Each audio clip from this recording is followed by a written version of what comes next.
ఉన్న బంగారాన్ని విడిపించి ఆ రోజు ఆన్లైన్ రేటుకే మేము కొంటాం. Sharma gold company.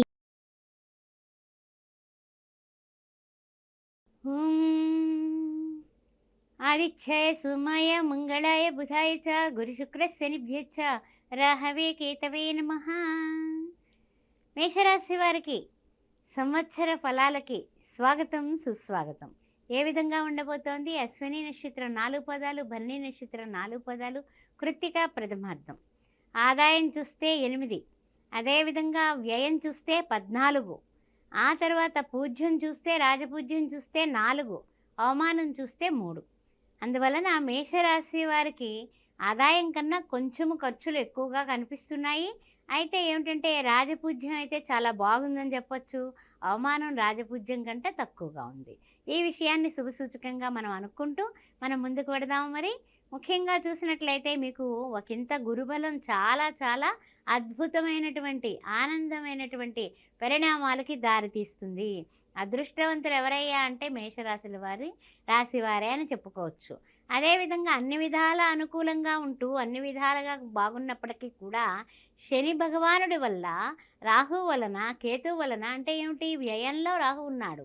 అదేవిధంగా చూసినట్లయితే కనుక మనకి షష్టమంలో కేతు ఉన్నాడు. అందువలన కొన్ని ఇబ్బందులు వచ్చినప్పటికీ కూడా అన్ని విధాల ముందుకి అద్భుతమైనటువంటి పరిణామాలతో సాగడానికి కొన్ని చిన్న చిన్న ఆటంకాలతో మనం ముందుకు పెడుతూ ఉంటాం. అంతేగాని పెద్ద పెద్ద కష్టాలు, నష్టాలు, బాధలు లేవు. కానీ చిన్న చిన్న ఇబ్బందులు అయితే, మనిషి అన్నాక ఇబ్బందులు తప్పవు కదా, ఆ విషయంలో మనం ముందుకు పెడతాం. తర్వాత ఏంటంటే ఖర్చులు పెరగడం వల్ల పనుల విషయంలో ఆరాటం. ఏం చేయాలి, అది చేయాలి, ఇది చేయాలి, 4 పనులు ఒకేసారి చేద్దాం అనుకుంటారు. 4 పనులు ఒకేసారి ఒక మానవుడు చేయగలుగుతాడా? చెయ్యలేడు. కాబట్టి మీరు ఏం చేస్తారంటే కనుక ఒక పని తర్వాత ఒక పని అన్నట్టుగా మీరు సమయాన్ని అడ్జస్ట్ చేసుకోండి. కాలాయ నమః, కాలాతీతాయ నమః అంటూ ఉంటాం కదా భగవంతుడిని. కాలాన్ని మీరు అడ్జస్ట్ చేసుకుంటూ ఉండండి. అదేవిధంగా ఊహించని సంఘటనలు ఏమన్నా జరిగితే కనుక ధైర్యాన్ని కోల్పోకండి. మనం ఊహించినవి జరిగితే భగవంతుడా అనడానికి మనం ఎప్పుడు కూడా ఆలోచించకుండా భగవంతుడా అనం. అబ్బా పర్వాలేదు, నేను అనుకున్నవన్నీ జరిగిపోతున్నాయని ఆనందంగా కేరింతలు కొడతాం. ఊహించినటువంటి పరిణామాలు కూడా ఎదుర్కోవాల్సిన పరిస్థితులు ఇక్కడ కనిపిస్తున్నాయి. అలాని కంగారు పడాల్సిన అవసరం లేదు, కానీ కొంచెం జాగ్రత్తగా ఉండండి. తర్వాత ఏంటంటే కనుక ఆర్థిక సమస్యలు కానీ, భార్యాభర్తల మధ్య చిన్న సోదర వర్గం వాళ్ళతో కానీ చిన్న ఏమైనా సరే పొరపచ్చాలు వచ్చేటటువంటి అవకాశాలు కనిపిస్తున్నాయి.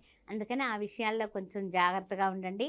అదేవిధంగా కొంచెం మాట పట్టింపులు, తర్వాత మీకు చికాకులు ఎక్కువైపోతాయి, కోపాలు వచ్చేస్తూ ఉంటాయి. ఆ కోపాల వల్ల ఏమవుతుంది అంటే కనుక భార్యాభర్తల మధ్య పరస్పర కొంచెం ఇబ్బందులు వచ్చేటటువంటి అవకాశం ఉంది.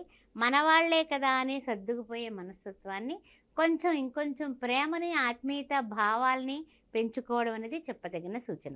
అదేవిధంగా చూసినట్లయితే మనకి జూన్ నెలకొస్తులోకి గ్రహ సంచారంలో కొంచెం మార్పులు, అదేవిధంగా అనుకూలం అని చెప్పాలి. జూన్ నెలకొస్తులోకి కాస్త అనుకూలమైనటువంటి పరిస్థితులు బాగున్నాయి.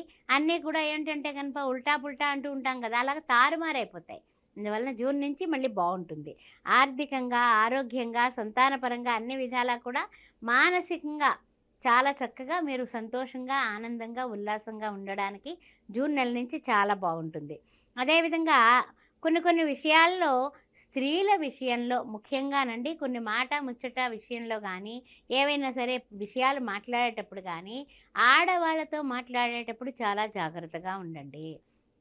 ఎందుకంటే మనము మంచిగా మాట్లాడినా సరే ఆ మాటలో వ్యతిరేకత భావాన్ని వాళ్ళు తీసుకుని మన మీద కోట్లాడేటటువంటి పరిస్థితులు కనపడుతున్నాయి. కాస్త ఆ విషయంలో జాగ్రత్తగా ఉండండి. తర్వాత ఏంటంటే కొన్ని పరిస్థితులు మనకి అనుగుణంగా ఉన్నప్పటికీ కూడా వాళ్ళు మన మాటని మనం జాగ్రత్తగా మాట్లాడకపోతే మాటని అపార్థం చేసేటటువంటి విషయాలు, అది అర్థం అంతరార్థం మారిపోయి వేరే బయటకు వెళ్ళేటప్పుడు వేరే విధంగా వెళ్ళేటటువంటి అవకాశాలు, దానివల్ల విమర్శలు, ఇవన్నీ కూడా వచ్చే పరిస్థితులు కనపడుతున్నాయి. కాస్తంత ఆ విషయంలో, మాట విషయంలో జాగ్రత్తగా ఉండండి.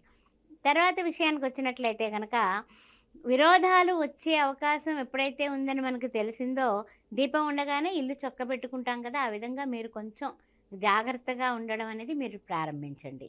అదేవిధంగా చూసినట్లయితే కొంచెం తీర్థయాత్రలు అలాంటివి చేయడానికి అవకాశం కనపడుతుంది.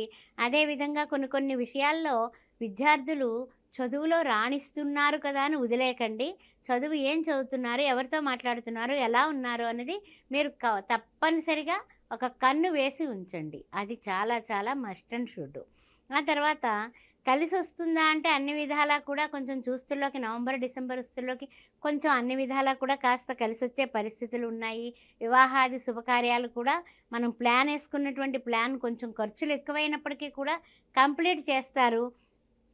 అభివృద్ధి అయితే కనుక ఆదాయ అభివృద్ధి వ్యయానికి సరిపడా ఉండడం వలన మీరు కొంచెం ప్రశాంతంగానే ఉండొచ్చు. ఆ విషయంలో అయితే ఏం డోకా లేదు. అయితే ఏంటంటే కొంచెం మానసిక ఉత్సాహాలు కాస్తంత అంతంత మాత్రంగా మీరు తీసుకుంటూ ఉంటారు.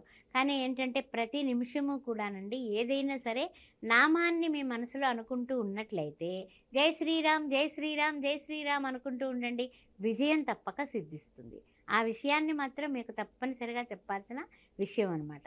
తర్వాత ఏంటంటే కనుక ఇల్లు కానీ ఆస్తి కానీ మీరు ఏర్పరచుకునే ప్రయత్నాల్లో ఉన్నారా, సక్సెస్ అవుతారు. ఆ విషయంలో ఏం డోకా లేదు. మీకు యోగం కనిపిస్తోంది, శుభయోగం. అందువల్ల హ్యాపీగా ఉండండి.